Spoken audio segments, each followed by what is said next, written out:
The stagecoach lurched to a stop in front of the weathered general store, and Katherine Grace peered through the dust-clouded window at what would become her new home, feeling her mother's frail hand squeeze hers with unexpected strength.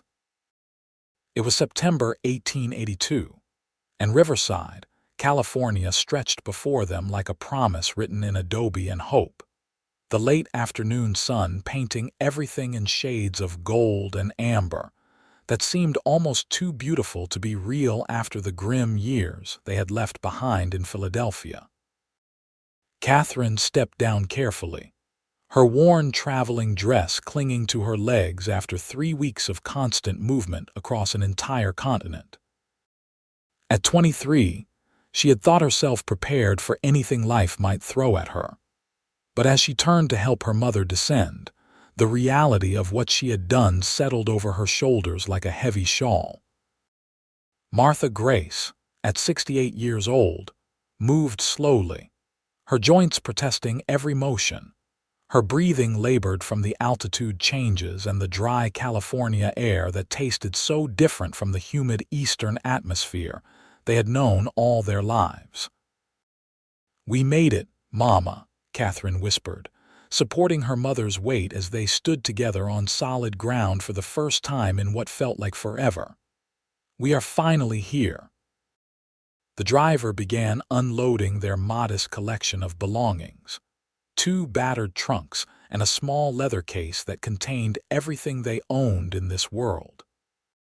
Katherine's stomach churned with anxiety as she scanned the street, looking for the man whose letters had been arriving at her Philadelphia boarding house for 6 months. Yates Grayson.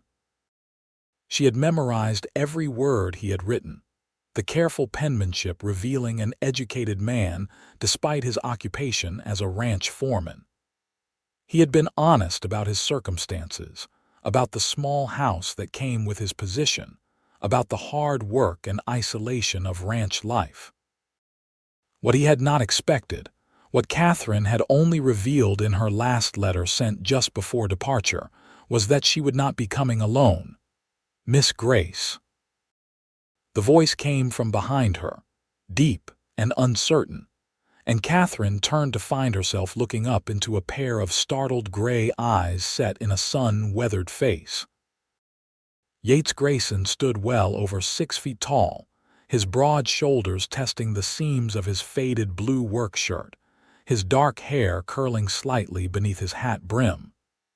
He was handsome in a rough-hewn way, all angles and strength, but it was the expression on his face that made Katherine's heart sink. Complete and utter shock.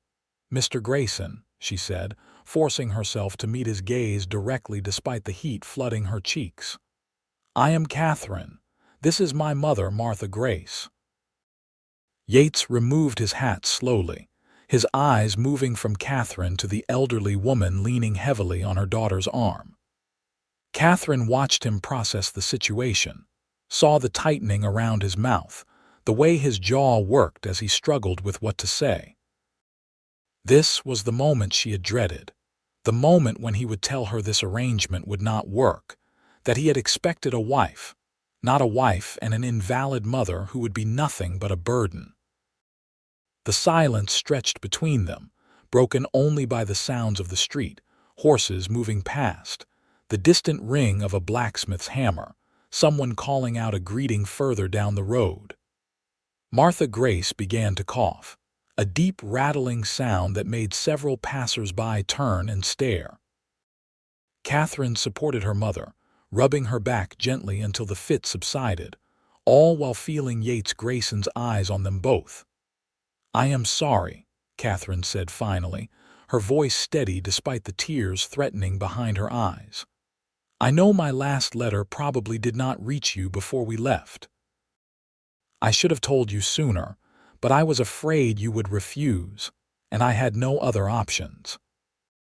My mother has no one else, and I could not leave her behind to die alone in that terrible boarding house where the landlord was threatening to throw her out onto the street because she was too ill to work anymore.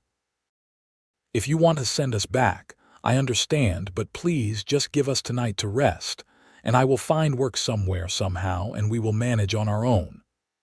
She was rambling, the words tumbling out faster and faster, but she could not seem to stop them. Beside her, Martha tried to straighten despite her obvious exhaustion, tried to look less like the burden Katherine knew she appeared to be. It broke Katherine's heart to see her mother's pride fighting against her body's limitations. Yates Grayson looked at them both for a long moment, his expression unreadable. Then he put his hat back on and reached for the nearest trunk, lifting it as though it weighed nothing at all. "The wagon is just around the corner," he said quietly. "Let me get your things loaded, and we will head out to the ranch. It is about 5 miles outside of town, and we want to get there before full dark." Katherine blinked, uncertain she had heard correctly. "You mean you are not sending us away?" He paused, the trunk balanced on one shoulder, and looked back at her. Something in his eyes had softened, though his voice remained carefully neutral. "I said in my letters that I was looking for a wife and a partner. I meant that. Life out here is hard, Miss Grace, and family is what matters most when things get difficult. Your mother is welcome here forever, for as long as she needs. Now, can you help her to the wagon while I load these?" The relief that flooded through Katherine was so intense she felt her knees go weak. "Thank you," she whispered, but Yates had already turned away, moving with efficient purpose as he gathered their belongings. She helped her mother along the wooden sidewalk, around the corner where a sturdy wagon waited with 2 patient horses hitched to the front. "He seems like a good man," Martha said softly as Katherine helped her onto the wagon seat. "Strong, kind eyes. We just met him, Mama. Do not get ahead of yourself." "I have been around long enough to judge character quickly," Martha replied, settling herself with a small grunt of discomfort. "And that young man just made a decision that says everything about who he is inside." Yates returned with their trunks, loading them into the wagon bed with practiced ease. He brought the leather case last, handling it carefully before climbing up onto the driver's seat. Katherine sat between him and her mother, acutely aware of the solid warmth of Yates's body beside her, the way his hands held the reins with confident competence. As they pulled away from town, the landscape opened up before them. Riverside was newer settlement, growing rapidly since the arrival of the railroad. Orange groves stretched in neat rows across the valley, their dark green foliage a striking contrast to the golden hills rising in the distance. The Santa Ana River wound through the landscape, giving the town its name, providing the precious water that allowed this piece of California desert to bloom. "It is beautiful," Katherine said, meaning it. The sky above them stretched endless and blue, unmarred by the factory smoke that had perpetually clouded Philadelphia. The air smelled of dust and sage, and something sweet she could not identify. "Orange blossoms," Yates said, apparently noticing her slight frown of concentration. "The groves are starting to produce well. The ranch I work for, the Triple Bar, runs cattle mostly, but the owner has been planting citrus trees too. Diversification, he calls it. Smart man, Mr. Harrison. How long have you worked there?" Katherine asked, grateful for the neutral topic, for anything to fill the awkward silence that kept threatening to settle over them. 5 years now. I came out from Texas after my parents died. They had a small spread there, but it got caught up in debt after a bad drought. I was 21 and had nothing left, so I headed west like everyone else looking for a fresh start. Mr. Harrison took me on as a regular hand, but I worked hard, learned fast. He made me foreman 2 years ago when old Tom retired. Katherine heard the pride in his voice, the satisfaction of a man who had earned his position through merit. "It must be rewarding work," she offered. "It is. Hard but honest. The house comes with the job, which is more than most cowboys can say. It is not fancy, but it is solid, and there is room enough." He paused, his hands tightening slightly on the reins. Room enough for three, I mean. The implication hung in the air between them. They were strangers who had agreed to marry through letters and photographs, who had made commitments based on carefully chosen words and the practical necessities of frontier life. But the reality was far more complicated than either of them had anticipated. Martha began coughing again, worse this time, her whole body shaking with the force of it. Katherine wrapped an arm around her mother's shoulders, supporting her until the fit passed, feeling the frightening fragility of bones too close to the surface, flesh wasted away by illness and hardship. "How long has she been sick?"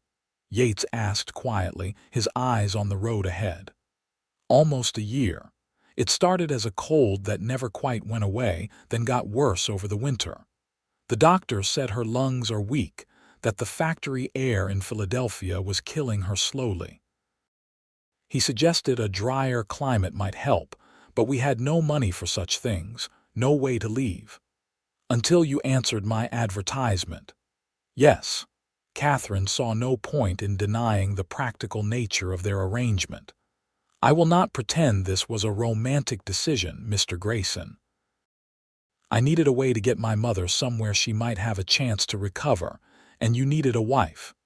But I promise you, I am a hard worker. I can cook and clean and sew. I kept house for a wealthy family in Philadelphia for 3 years before the factory work. I will earn my keep, and I will take care of my mother myself. She will not be your burden." "Everyone is someone's burden sometimes," Yates said, his tone matter-of-fact rather than harsh. "That is what family does. They carry each other when carrying alone becomes impossible." The simplicity of his statement, the obvious truth in it, made Katherine's throat tighten with emotion she had no right to feel toward this stranger. She had been carrying her mother alone for so long, she had forgotten what it felt like to even imagine someone else sharing that weight. They rode in silence for a while, the wagon creaking along the rutted road, dust rising in small clouds behind them. The sun sank lower, painting the sky in shades of orange and pink and purple that seemed impossibly vivid. They passed other ranches, some with substantial houses and outbuildings, others little more than rough cabins with corrals. Cattle grazed in distant pastures, and once Katherine spotted a coyote watching them from a hillside before it melted back into the scrub. "There," Yates said finally, pointing ahead to where a cluster of buildings came into view. "That is the Triple Bar headquarters. My house is just beyond on the other side of that rise." The main ranch was impressive, a large 2-story house surrounded by barns, bunkhouses, and various work buildings. They passed it without stopping, and Yates guided the horses up a gentle slope. On the other side, nestled in a small valley with a creek running behind it, stood a modest but well-maintained house. It was built of wood rather than adobe, painted white with green shutters, a covered porch running along the front. Nearby stood a small barn and a chicken coop, and Katherine could see a vegetable garden that looked like it had been recently tended. "I was not expecting company, so things might be a bit rough inside," Yates said as he pulled the wagon to a stop in front of the house. "But it is clean at least. I am not much of a housekeeper, but I do not live in filth." He jumped down and came around to help them both descend. His hands were gentle as he lifted Martha down, settling her carefully on her feet. Katherine saw her mother's eyes widen slightly at the easy strength in his arms, the careful consideration he showed for her comfort. The house was better than Katherine had dared hope. The main room served as kitchen and living area combined, with a wood stove, a sturdy table with 4 chairs, a worn but comfortable-looking sofa, and a rocking chair positioned near a window. Everything was indeed clean if a bit sparse in decoration. Two doors led off the main room, presumably to bedrooms. "I have been using the back bedroom," Yates said, setting down the leather case. "The front one is larger, has better light. I figure you and your mother can take that one, and I will stay where I am." Katherine felt heat rise in her face again. They had not discussed the sleeping arrangements, had not discussed much of anything really about how this marriage would actually work. "Mr. Grayson, I do not expect you to give up your room. Perhaps there is some way to divide the larger space, or, Katherine, let the man be generous," Martha interrupted gently. "And stop calling him Mr. Grayson. You are supposed to marry the man. First names seem appropriate." Yates actually smiled at that, the expression transforming his serious face into something warmer, more approachable. "Your mother is right. Please call me Yates. And I insist you take the front room. We can figure out more permanent arrangements later, but for tonight, you both need rest. You look dead on your feet, if you will excuse me saying so." Katherine wanted to protest further, but the truth was she could barely stand. The exhaustion of their journey had caught up with her all at once, and beside her, Martha swayed slightly, her face pale despite the warm evening air. "Let me show you the room," Yates said, opening the door to reveal a space that was indeed larger than the main living area. A double bed dominated one side, covered with a faded quilt. A dresser, a wardrobe, and a small table with a basin and pitcher completed the furnishings. The window looked out over the creek, and the last rays of sunlight sparkled on the moving water. "It is perfect," Katherine said honestly. "Thank you, Yates." His name felt strange on her tongue, too familiar for someone she had known for less than 2 hours, but he was right that continuing with formalities made no sense given their circumstances. "I will bring in your trunks, and then I will see about getting some supper together. Nothing fancy, but I have eggs from the chickens and some bacon. Maybe some biscuits if I have not let the flour go bad." He left them alone, and Katherine helped her mother sit on the edge of the bed. Martha's breathing had grown more labored during the wagon ride, and Katherine could see the exhaustion etched deep in every line of her face. "Mama, let me help you get ready for bed. You need to rest." "You need rest too, sweetheart. You have been taking care of me for so long. Let yourself breathe for a moment. I will rest when you are settled." Katherine helped her mother out of her travel-stained dress and into a clean nightgown, then settled her under the quilt. Martha was asleep almost before her head hit the pillow, her breathing evening out into the deep rhythm of complete exhaustion. Katherine stood looking down at her for a long moment, seeing not the illness and age but the woman who had raised her alone after her father died when Katherine was only 8. Martha had worked herself to the bone to keep them fed and housed, had sacrificed everything to make sure Katherine had an education, had opportunities. And when Martha's health had finally broken under the weight of too many years of too much hardship, it had been Katherine's turn to be strong, to find a solution, to save them both. She washed her face and hands in the basin, changed into a clean dress, and braided her dark hair back from her face before returning to the main room. Yates stood at the stove, and the smell of cooking bacon filled the air. He had removed his hat, and Katherine could see his hair was longer than was fashionable, curling at his collar. He moved with economical grace, clearly comfortable in his own space. "She is asleep?" he asked without turning around. "Yes, the journey was very hard on her, and on you, I imagine." He cracked eggs into a pan with surprising competence. "Sit down before you fall down. Food will be ready in a few minutes." Katherine sank into one of the chairs, grateful to be off her feet. She watched him work, noting the way his shoulders moved beneath his shirt, the strength in his forearms where he had rolled up his sleeves. He was an attractive man, she acknowledged to herself, though that had not been a factor in her decision to answer his advertisement.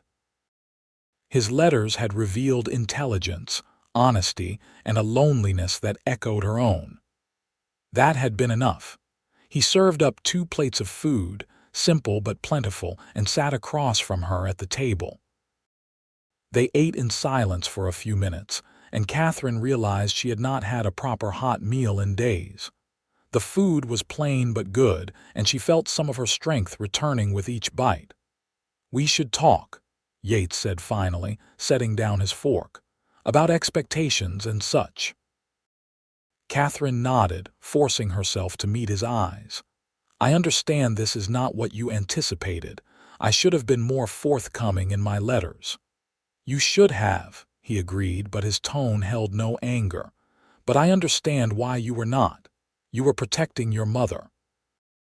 "I cannot fault you for that.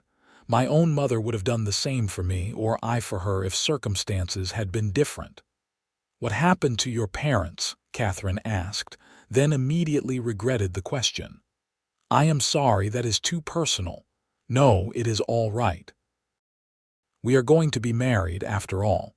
We should know something about each other beyond what we wrote in letters trying to present our best selves." He pushed his plate away slightly, leaning back in his chair. "My father had a small ranch in Texas, nothing fancy but enough to support us. When I was 19, a drought hit bad. Lasted 2 years. We lost most of the herd, had to take loans to buy feed for what remained. When the drought finally broke, my father and mother both caught fever. They died within days of each other. The bank took the land for the debt, and I was left with nothing but my horse and saddle, so I headed west, like everyone else, with more determination than sense." "I am sorry," Katherine said softly. "That must have been terrible." "It was, but it taught me something important. Nothing in this life is guaranteed. You have to hold on to what matters and let go of what you cannot control. My parents mattered, but they were gone. The land mattered, but it was lost. What I could control was my own future, my own work, my own choices. So I made a choice to start over, to build something new. And now you are saddled with a wife and her invalid mother, not much of a fresh start." Yates looked at her steadily, his gray eyes serious. "I am 31 years old, Katherine. I have a good job, a decent home, money saved. What I do not have is someone to share it with. I have been alone for a long time, and I am tired of it. I want a family again. I want someone to come home to at the end of the day, someone to talk to build a life with. Yes, this is more complicated than I expected, but life usually is.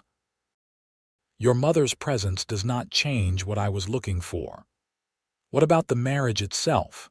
Katherine forced the words out, knowing they needed to address the elephant in the room. "You have expectations, I assume, rights as a husband." A flush crept up Yates's neck, but he did not look away. "I will not lie and say I did not hope for that aspect of marriage. But I am not an animal, Katherine. We are strangers right now. I would like to think we can take time to know each other, to build something real before we worry about the physical side of things. I want a true marriage eventually, yes, but I am willing to wait until you are comfortable with me, until it is something you want to, not just something you endure because you feel you owe me." The relief that flooded through Katherine was almost overwhelming. She had been preparing herself mentally for the possibility that he would demand his husbandly rights immediately, that she would have to submit to a stranger's touch while her mother lay sleeping just a room away. The fact that he was offering her time, offering to build toward something real, made her see him in an entirely different light. "Thank you," she said quietly. "That means more than you know. We will need to get married fairly quickly," Yates continued. "The ranch community is small, and tongues wag. I do not want your reputation damaged by you living here unmarried. I was thinking maybe we could go into town in a few days, once you and your mother have had time to rest and settle in. The local minister is a decent man." It will be a simple ceremony, nothing fancy but legal and proper." "That sounds reasonable. In the meantime, we figure out how to live together. Share the work, share the space. I will do my best not to be underfoot. Ranch work keeps me busy most days from dawn to dusk. You will have the house to yourself and can arrange things however you want. Anything you need from town, just let me know and I will get it." Katherine nodded, her mind already cataloging the work that would need doing. She had glimpsed the garden outside, probably neglected during the bachelor months. The house, while clean, lacked any of the touches that made a space a home. There would be washing and mending, cooking and preserving, 1,000 small tasks that filled a woman's days on a frontier ranch. And through it all, caring for her mother, trying to nurse her back to health if such a thing was even possible. "I will pull my weight," she promised. "You will not regret taking us in." "I do not think I will," Yates said, and something in his voice made Katherine look up sharply. He was watching her with an expression she could not quite read, something thoughtful and considering. "You have a determined look about you, Katherine Grace, like you are used to fighting for what matters. I respect that." Before she could respond, a sound came from the bedroom, a cry of distress that made Katherine jump to her feet. She rushed to her mother's side, finding Martha tangled in the quilt, caught in the grip of a nightmare. Katherine soothed her gently, holding her hand until the panic subsided and Martha's eyes opened, confused and frightened until recognition returned. "It is all right, Mama. You are safe. We are in California, remember, in our new home." "I dreamed we were still on the train," Martha whispered. "That terrible, endless rocking, never stopping, never letting me rest properly. That is over now. You can rest as much as you need." Yates appeared in the doorway, a cup in his hand.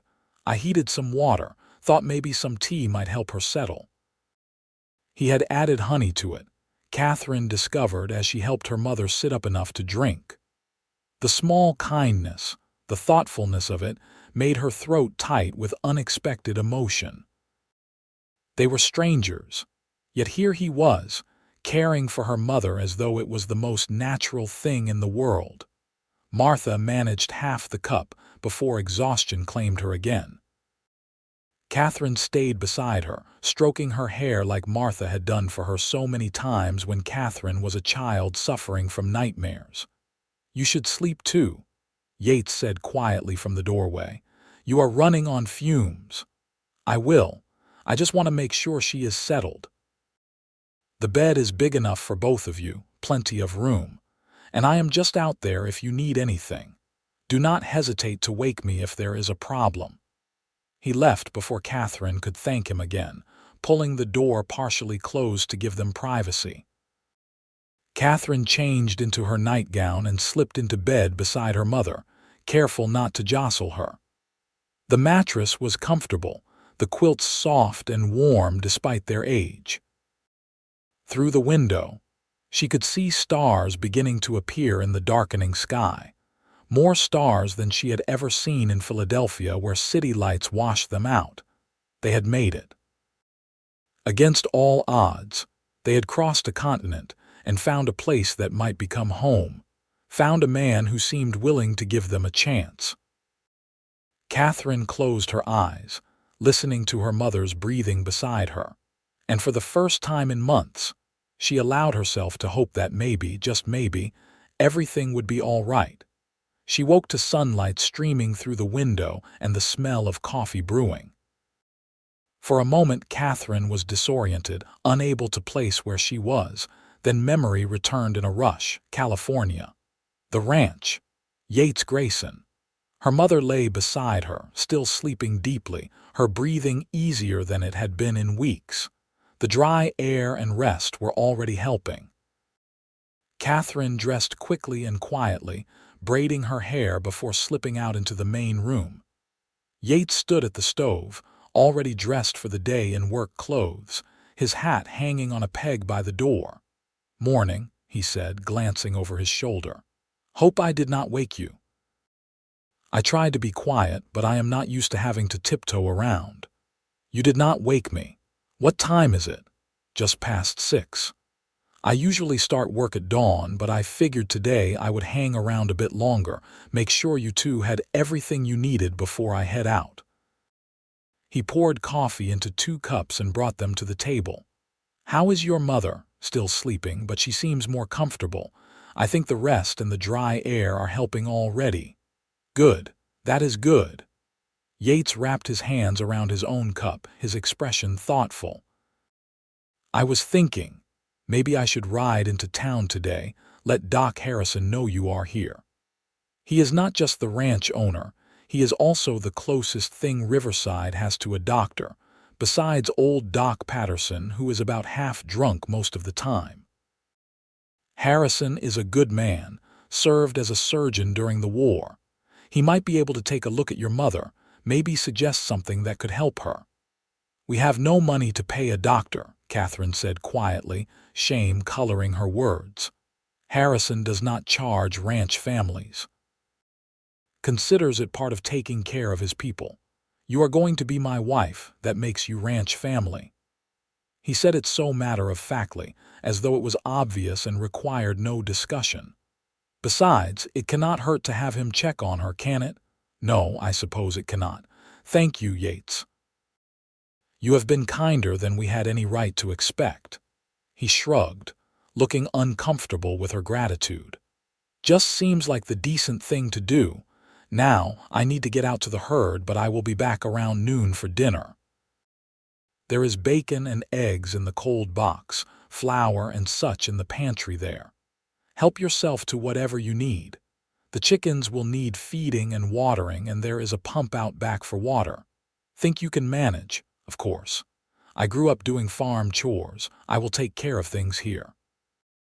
He finished his coffee, grabbed his hat, and paused at the door. Katherine, I am glad you came, both of you. It is nice not walking into an empty house.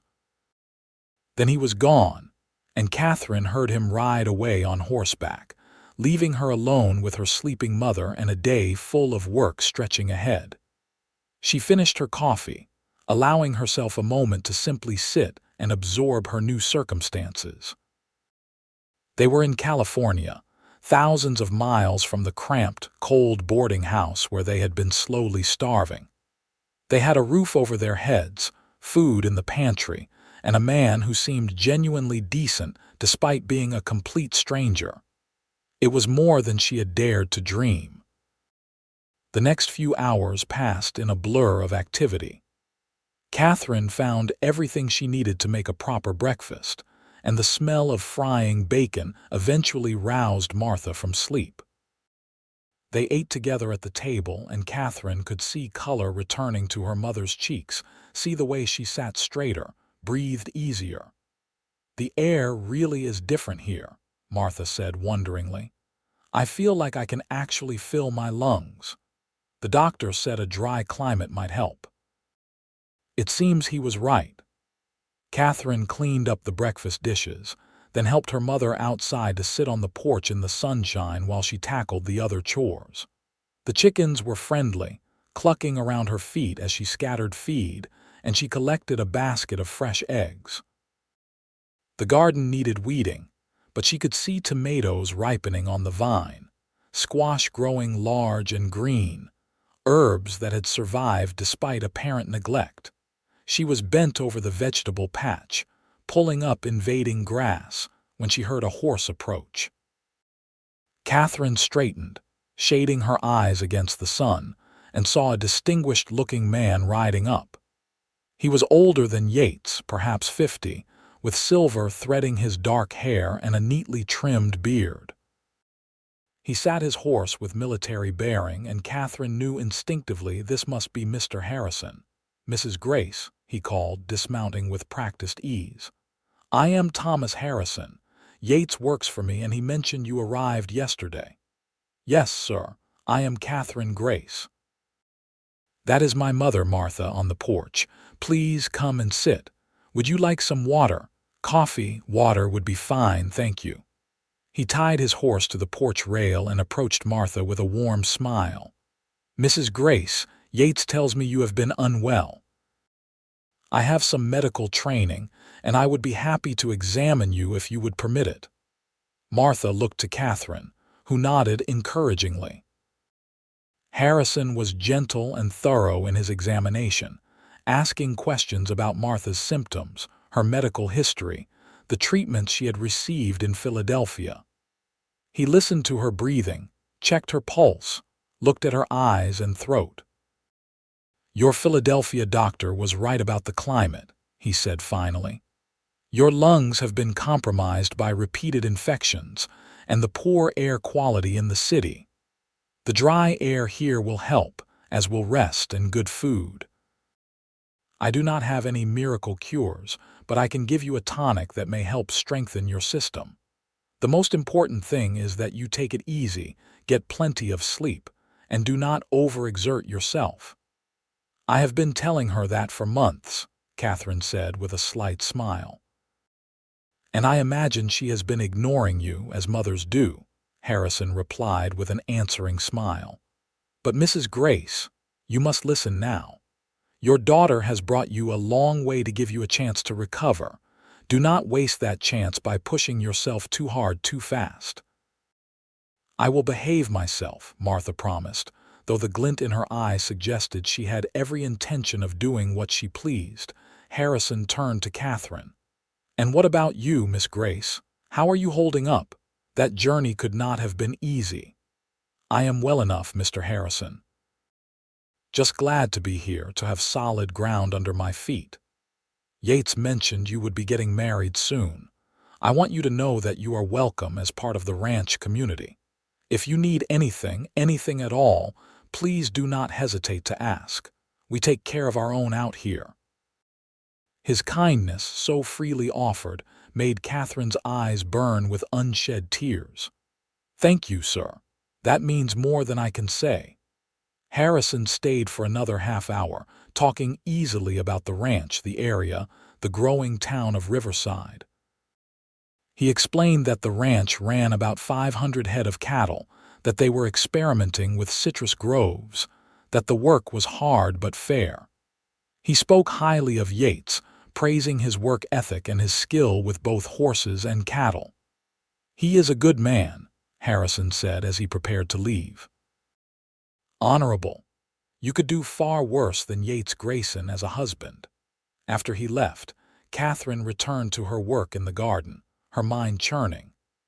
Everything she learned about Yates only reinforced her initial impression that she had, through sheer luck or providence, found a genuinely decent man. But she also knew that marriages built on practical necessity rather than affection were always complicated. Would they be able to build something real between them? Or would they end up as strangers sharing a house, going through the motions of marriage without any true connection? She was so lost in thought that she did not hear Yates return until his shadow fell across the garden. She looked up, startled, to find him watching her with an expression that made her breath catch. "You have been working hard," he observed. "The garden looks better already." Katherine stood, brushing dirt from her skirt. "It needed doing, and I like working with my hands, seeing immediate results." Harrison stopped by, he did. He was very kind. He examined my mother and said the climate should help her recover, gave her a tonic to take. "That is good." Harrison knows his business when it comes to medicine. Yates hesitated, then said, "I talked to the minister when I was in town. He said he could perform the ceremony on Saturday if that works for you. That gives us 4 days to prepare, to make sure your mother is up to attending." Saturday. 3 days away. Katherine's heart began to pound, but she kept her voice steady. "That would be fine. What do we need to do? Not much. Show up at the church at 2 o'clock. Harrison and his wife will stand as witnesses. The minister will say the words, we will sign the papers, and it will be done." He said it so practically, as though they were discussing a business transaction rather than a marriage. But Katherine supposed that was exactly what it was, at least in the beginning. "Then Saturday it is," she agreed. The next 3 days passed in a strange sort of domestic routine. Yates left early each morning and returned around noon for dinner, the main meal of the day. Katherine cooked, cleaned, tended the garden, and cared for her mother. Evenings were spent sitting together on the porch or in the main room, talking about everything and nothing. Katherine learned that Yates loved horses, that he had a talent for training difficult animals, that he dreamed someday of having his own small ranch.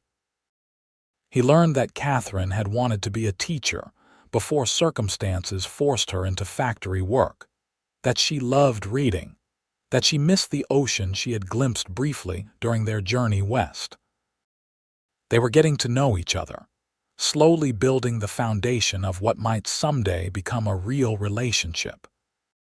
And Katherine found herself looking forward to the times when Yates was home, found herself noticing the way his eyes crinkled when he smiled, the deep timbre of his voice, the gentle way he always treated her mother.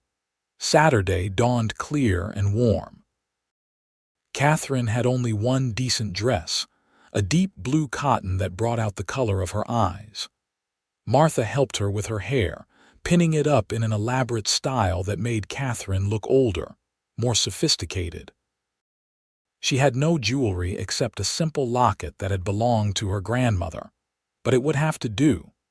Yates drove them into town in the wagon, dressed in his best clothes, a dark suit that looked like it had been purchased for a special occasion and rarely worn since.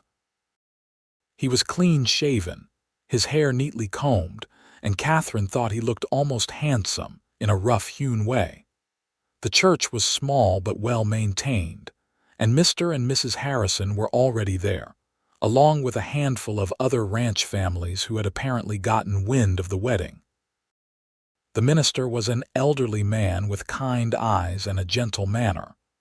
The ceremony itself was brief, the traditional words spoken over them while Katherine's hands shook in Yates's steady grip. "Do you, Yates Montgomery Grayson, take this woman to be your lawfully wedded wife?" "I do." "Do you, Katherine Ann Grace, take this man to be your lawfully wedded husband?" Katherine looked up into Yates's gray eyes and saw nervousness there, but also hope, and something that might have been the beginning of genuine affection. "I do," she said clearly. "Then by the power vested in me, I now pronounce you husband and wife. You may kiss your bride." Yates hesitated for just a moment, then leaned down and pressed his lips to Katherine's in a brief, chaste kiss that nonetheless sent a flutter through her stomach. They were married. She was Mrs. Yates Grayson now, bound to this man by law and by choice, for better or worse. The small gathering clapped politely, and Mrs. Harrison insisted they stay for cake she had baked for the occasion. People congratulated them, welcomed Katherine to the community, told her how lucky Yates was to have found such a pretty bride. Through it all, Katherine felt like she was moving through a dream, unable to quite believe this was really happening. They drove home in the late afternoon, Martha dozing between them, and Katherine very aware of the gold ring now circling her finger. Yates had produced it that morning, a simple band that fit perfectly, and she had not asked how he had known her size. Perhaps he had guessed, or perhaps he had gotten lucky. "Well," Yates said as they pulled up to the house, "I suppose we are married now." "I suppose we are," Katherine agreed. Then they both laughed at the absurdity of it, the strangeness of having just bound their lives together while still being virtual strangers. That night, after Martha was settled in bed, Katherine and Yates sat together on the porch, watching the stars come out. The crickets sang their evening chorus, and somewhere in the distance, a coyote howled. "I want you to know," Yates said quietly, "that nothing has to change just because we said some words in front of a minister. You can still have your own space, your own time. I meant what I said about not forcing anything." "I appreciate that," Katherine replied honestly. "But Yates, I also want you to know that I am going to try.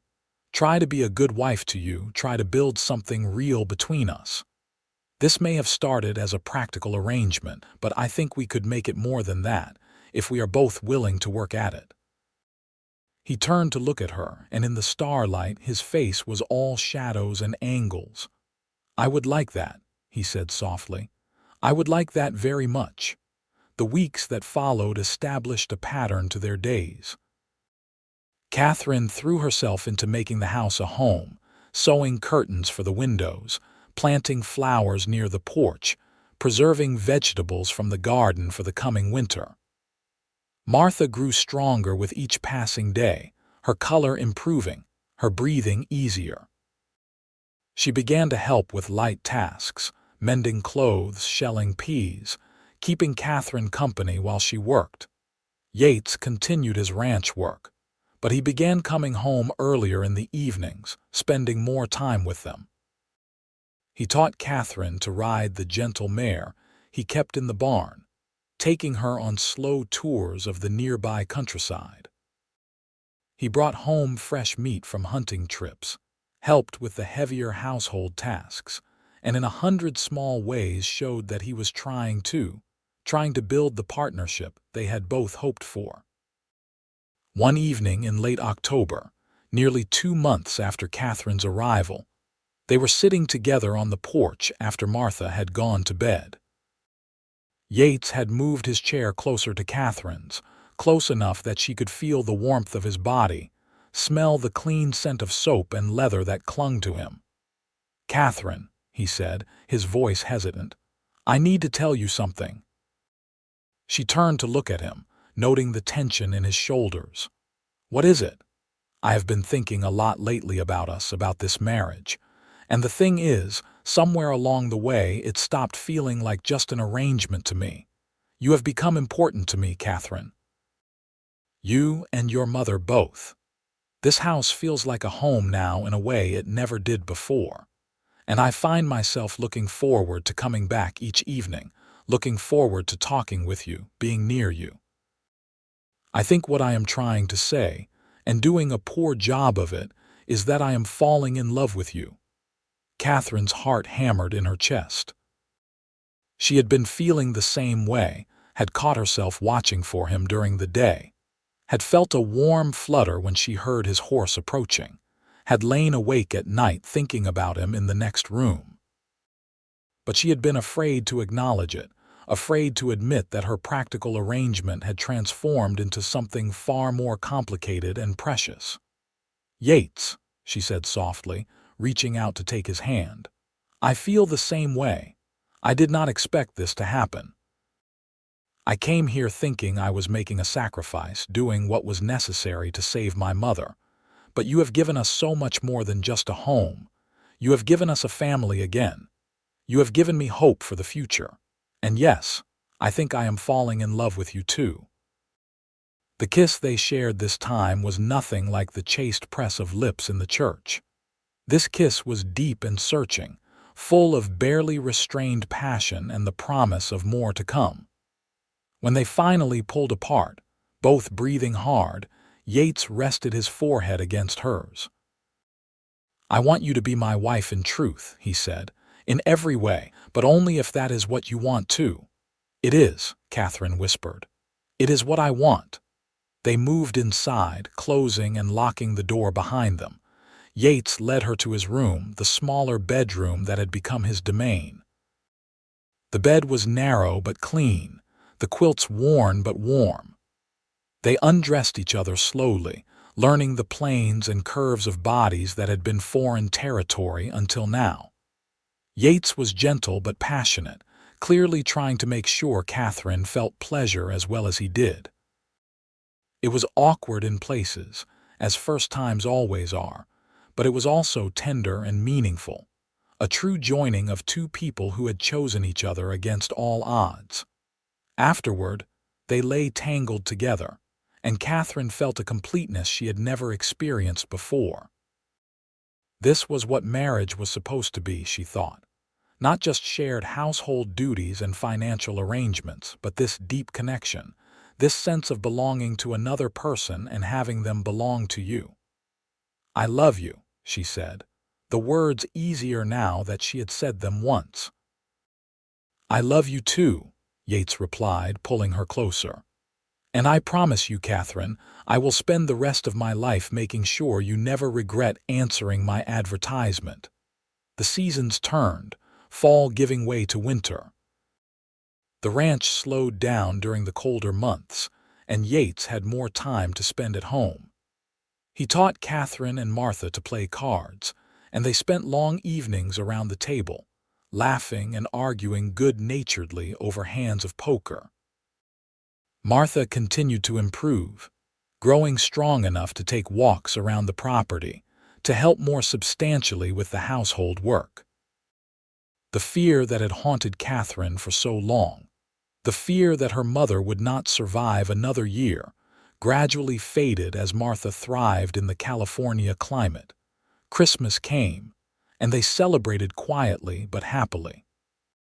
Yates had carved a small nativity set during his evenings by the fire, and Katherine had sewn new shirts for him, painstakingly learning to make the even stitches her mother had tried to teach her years ago.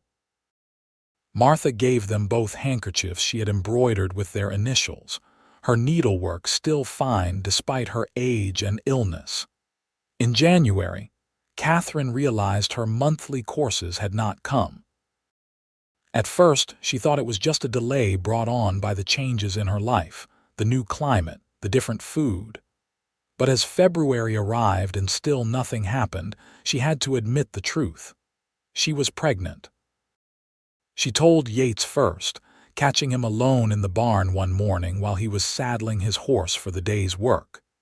He stared at her for a long moment, his expression unreadable, and Katherine felt a flutter of fear. Did he not want children? Had she misunderstood what kind of future he wanted? Then his face broke into the widest smile she had ever seen on him, and he swept her up into his arms, spinning her around until she was dizzy and laughing. "A baby," he said wonderingly. "We are going to have a baby.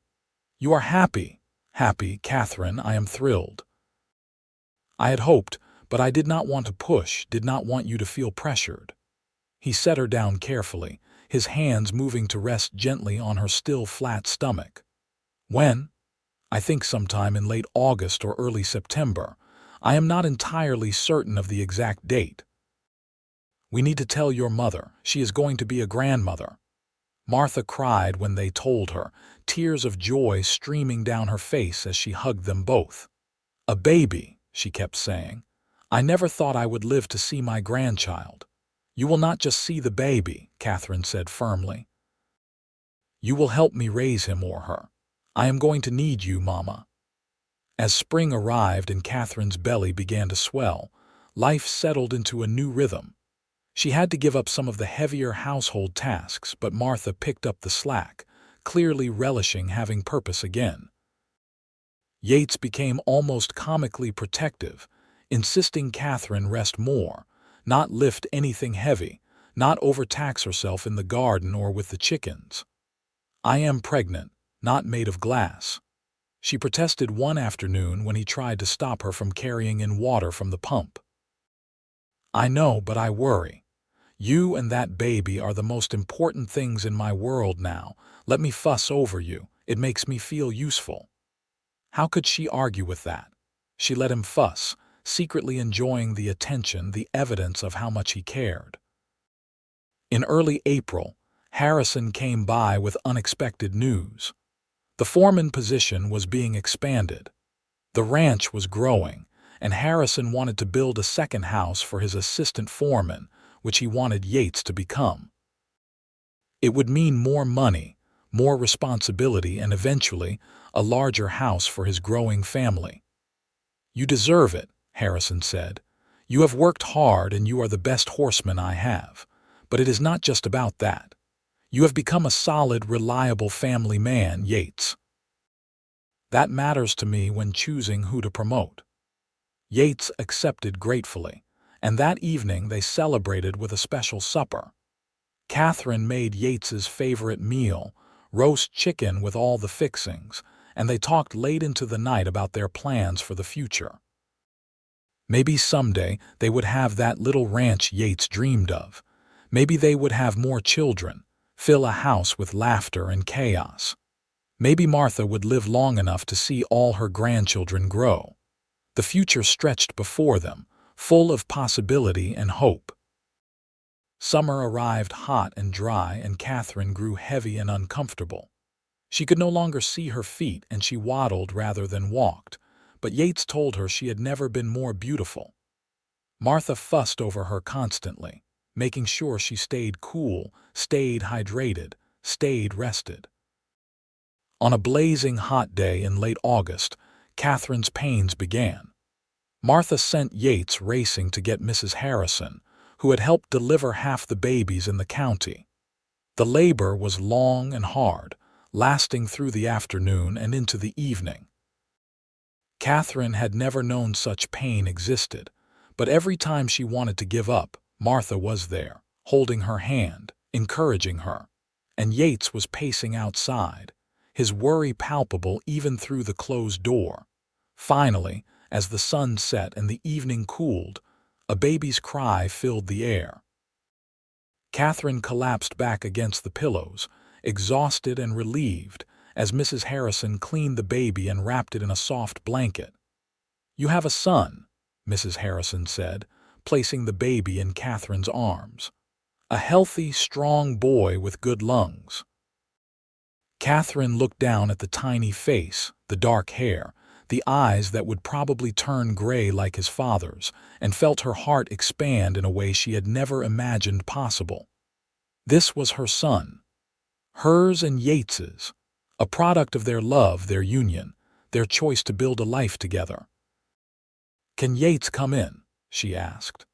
Mrs. Harrison opened the door, and Yates practically fell through it, rushing to Katherine's side. He stared down at the baby with an expression of absolute wonder, reaching out with one finger to gently touch the tiny hand. The baby's fingers immediately curled around his father's much larger finger, holding tight. "He is perfect," Yates whispered. "You are amazing. Thank you, Katherine. Thank you for giving me this." "We made him together," Katherine said, smiling despite her exhaustion.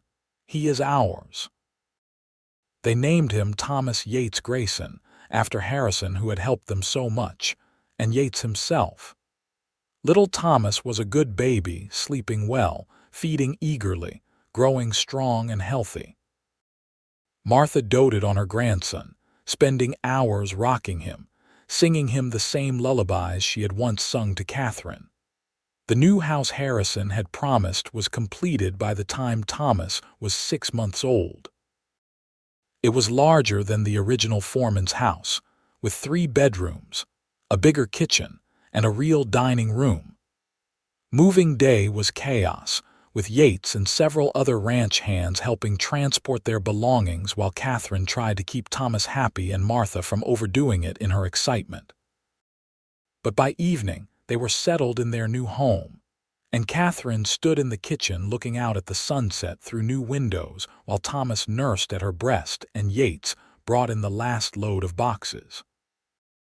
"Home," she said softly, and Yates came to stand behind her, his arms wrapping around both her and their son. "Home," he agreed. The years that followed were full and busy. Thomas grew into a curious, energetic toddler who kept Katherine running. When he was 2, Katherine became pregnant again, and the following summer they welcomed a daughter they named Martha Katherine Grayson, after both her grandmother and mother. Little Martha was quieter than her brother, more thoughtful, but with the same gray eyes as her father. Martha Grace, the grandmother, continued to thrive. She was in her early 70s now, but still active and engaged, an integral part of their household. She taught Thomas his letters, told him stories about Philadelphia, and how his mother had bravely brought them across the country to find a better life. She rocked baby Martha to sleep when Katherine was exhausted, and she kept the house running smoothly when Katherine was overwhelmed with 2 small children. Yates worked hard as assistant foreman, saving every penny he could toward the dream of his own ranch. The work was grueling sometimes, the hours long, but he never complained. He came home each evening to a house full of noise and love, to children who squealed with delight at his arrival, to a wife who still made his heart race when she smiled at him, and he knew he was the luckiest man alive. When Thomas was 5 and little Martha 3, Harrison called Yates into his office with an interesting proposition. A neighboring small ranch was going up for sale, about 200 acres with a modest house and decent grazing land. The owner had died, and his widow was moving back east to live with her daughter. Harrison was willing to front Yates the money to buy it, to be paid back over time in recognition of Yates's years of loyal service and hard work. Yates could barely believe it. His own ranch. The dream he had been nurturing since losing his family's Texas spread. He rushed home to tell Katherine, bursting with excitement. It would be hard, he warned her. Harder than what we have now. We would have to do everything ourselves, at least at first. Build up the herd, make improvements to the property. It might take years before we turn a real profit. When have we ever shied away from hard work? Katherine asked, her eyes shining. This is what you have always wanted, Yates, what we have been working toward. Of course we should do it. They moved to their own ranch in the spring of 1887, 5 years after Katherine had first stepped off that stagecoach in Riverside. The house was smaller than what they had been living in, but it was theirs. The land stretched out around them, full of potential, and Yates walked the property line with an expression of deep satisfaction. Martha Grace had worried about the move, about being a burden in the difficult early years of establishing a ranch, but Katherine would not hear of it. You are not a burden, Mama. You are family. And family sticks together no matter what. Besides, I am going to need you more than ever. There is so much work to do, and you are the only one I trust with the children when I am busy. So Martha came with them, settling into a small bedroom off the kitchen, continuing to be the heart of their household. She tended the garden that Katherine planted near the house, watched the children while Katherine and Yates worked on repairs and improvements, and in the evenings, she sat on the porch with her knitting while Thomas chased fireflies and little Martha picked wildflowers.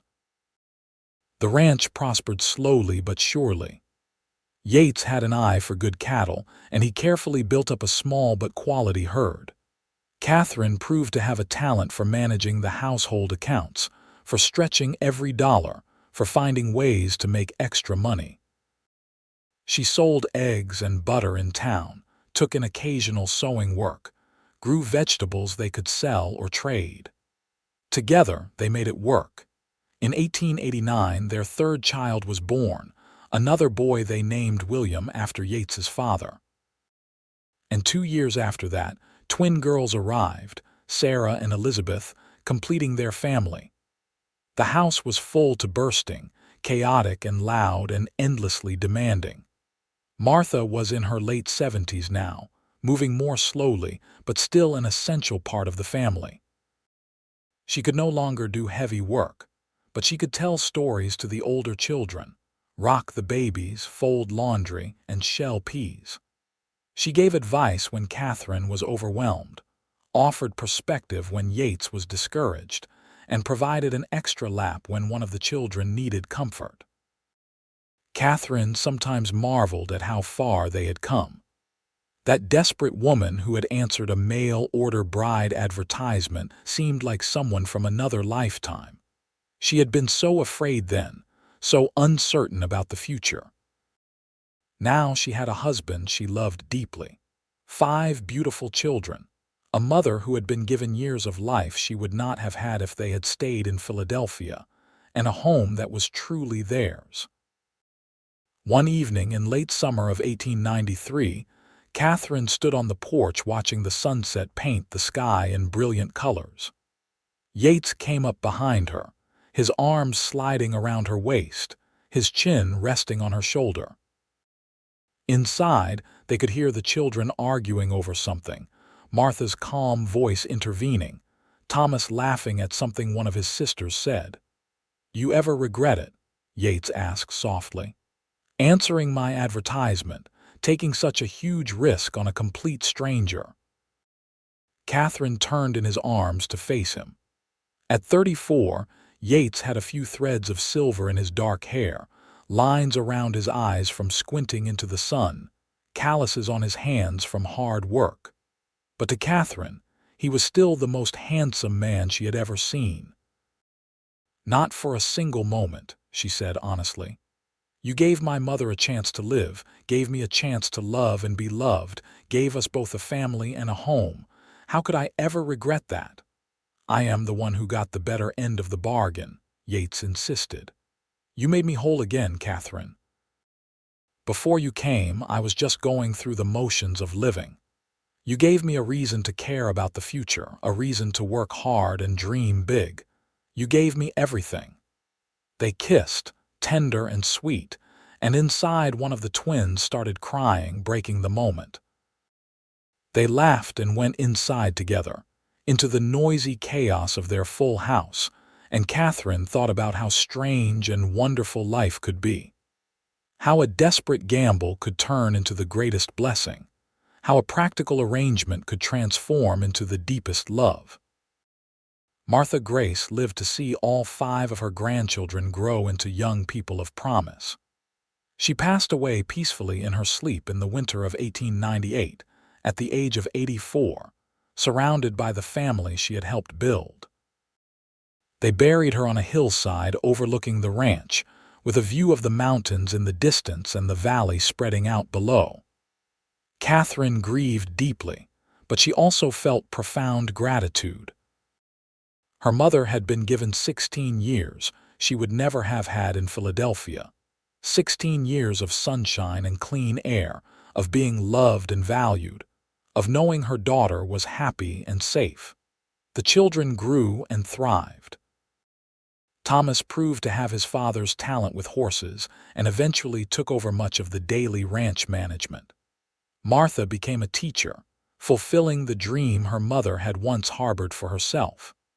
William was mechanically minded, fascinated by the new automobiles that were starting to appear. Sarah and Elizabeth were inseparable, both beautiful and spirited, keeping Katherine on her toes through their teenage years. As Katherine and Yates moved into middle age and beyond, the ranch continued to grow and prosper. They never became wealthy, but they were comfortable, secure in a way that had once seemed impossible. They added onto the house as the children grew, built new barns and outbuildings, expanded their herd. The land that Yates had bought with Harrison's help was fully paid off, truly theirs in every sense. On their 30th wedding anniversary in 1912, their children threw them a party. All 5 children were there, along with Thomas's wife and 2 young sons, Martha's husband and William's fiancée. The house rang with laughter and conversation. Multiple generations gathered around the table Katherine and Yates had bought when they first married, sharing food and stories and love.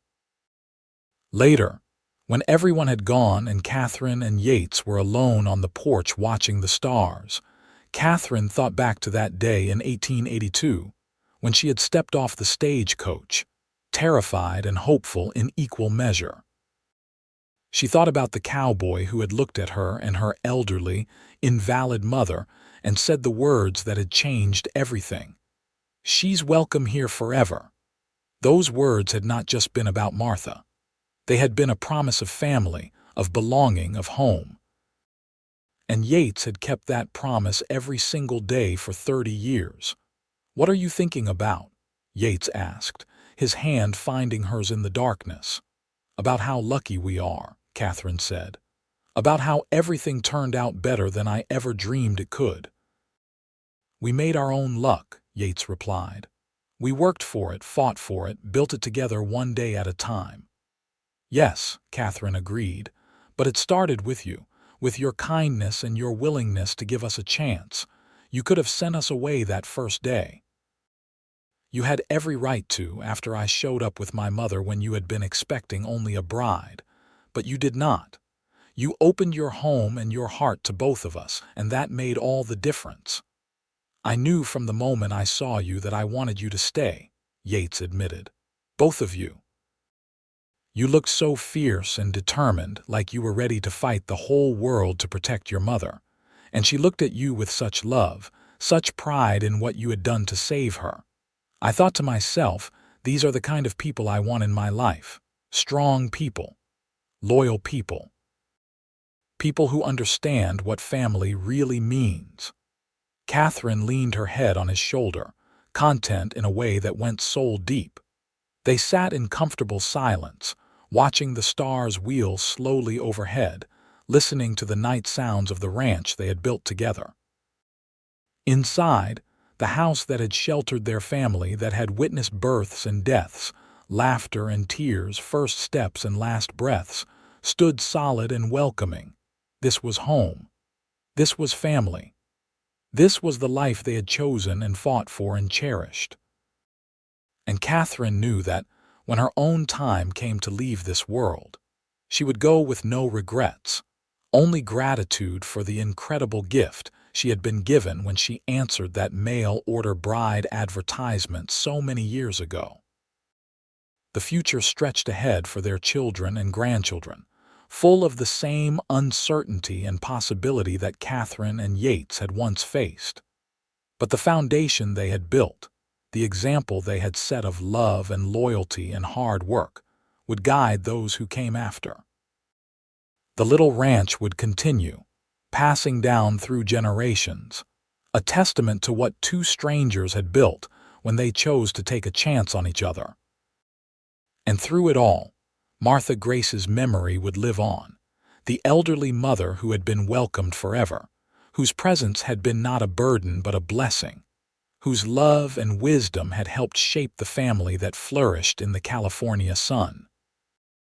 Katherine squeezed Yates's hand, and he squeezed back, no words needed after 30 years of partnership. They rose together and walked into their house, ready for whatever tomorrow might bring, secure in the knowledge that they would face it together, as they always had, as they always would, until the very end. The story that had begun with a desperate gamble and a cowboy's unexpected kindness had become a legacy of love that would endure for generations. And that, Katherine thought as she blew out the lamp and climbed into bed beside her husband, was the best happy ending anyone could ask for.